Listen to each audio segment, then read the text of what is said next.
இறைமகன் இயேசு கிறிஸ்துவில் எனதருமை சகோதர சகோதரிகளே, இன்றைய நாளை ஆண்டவரிடம் ஒப்பு கொடுப்போமா?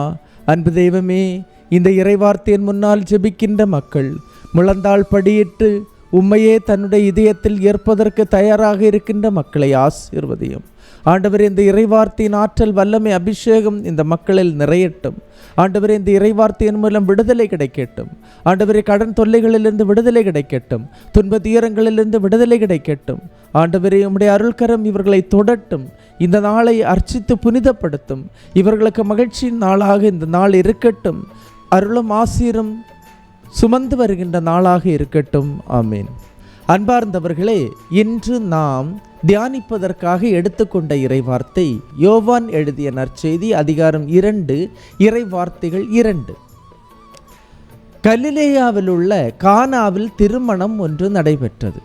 இயேசுவும் அவருடைய சீடரும் திருமணத்திற்கு அழைப்பு பெற்றிருந்தனர். அந்த நேரத்திலே திராட்சை ரசம் தீர்ந்து போனது. அந்த நேரத்திலே அன்னை மரியாள் இயேசுவிடம் வந்து திராட்சை ரசம் தீர்ந்த அந்த செய்தியை சொல்லுகின்றார். அந்த நேரத்திலே இயேசுவும் சாதாரணமாக தண்ணீரை 6 கற்சாடிகளில் அந்த தண்ணீரை நிரப்பி அதை திராட்சை ரசமாக்கினார் என்று அந்த செய்தி உங்களுக்கு தெரியும். திராட்சை ரசம் திடீரென்று கிடைக்கும் ஒரு பொருள் அல்ல. கொஞ்சம் திராட்சையை எடுத்து மிக்சியில் போட்டு கொஞ்சம் பால் அல்லது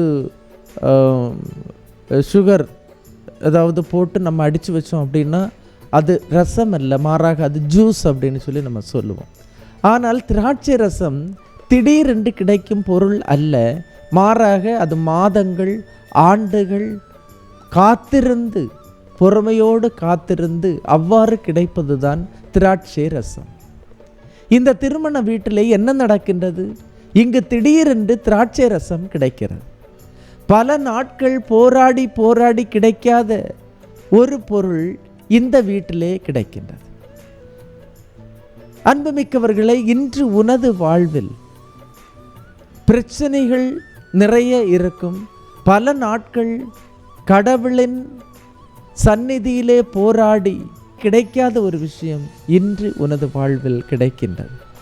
கடவுளின் முன் மண்டியிட்டு இயேசுவோடு நீ அவருடைய பாதத்திலே இருக்கும்போது உனக்கு உனது துயரத்தில், உனது துன்பத்தில், உனது கண்ணீரில், கவலையில், கடனில், பிள்ளைகளின் திருமணத்தில், வேலை வாய்ப்பில், வீடு கட்டுகின்ற பணியில் இயேசு ஈடுபடுவார்.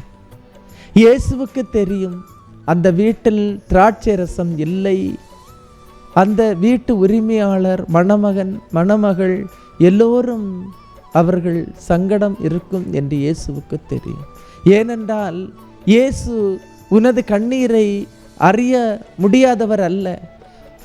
துன்பம், துயரம், கண்ணீர், கவலை, பசி, தாகம் எல்லாவற்றையும் அனுபவித்தவர்தான் ஆண்டவர் இயேசுநாதர். அந்த வீட்டில் இருந்த கண்ணீரை, அந்த கானாவின் வீட்டில் இருந்த கவலையை, அந்த ஆதங்கத்தை, நாங்கள் இனி என்ன செய்வோம் என்று இருந்த அந்த திக்கற்று இருந்த அந்த மனநிலையை இயேசு அறிந்தார். இன்று உனது வாழ்விலும் இயேசு ஈடுபடுவார். அவர் உன்னை சந்திப்பார். உனது பிரச்சனையில் அவர் சந்திப்பார். உனது கடனில் அவர் சந்திப்பார். உனது வேலை வாய்ப்பில் அவர் சந்திப்பார். உன்னுடைய பிள்ளைகளின் திருமணத்தில் அவர் சந்திப்பார். உன்னுடைய நோயில் அவர் சந்திப்பார். கண்டிப்பாக ஆண்டவரிடம் இந்த நாளை ஒப்படைப்போம். எல்லாமல்ல இறைவன், தந்தை, மகன், தூய ஆவியார் உங்களையும் உங்கள் குடும்பத்தையும் நிறைவாய் ஆசீர்வதிப்பாராக. இயேசுவுக்கே புகழ், இயேசுவுக்கே நன்றி. மரியே வாழ்க.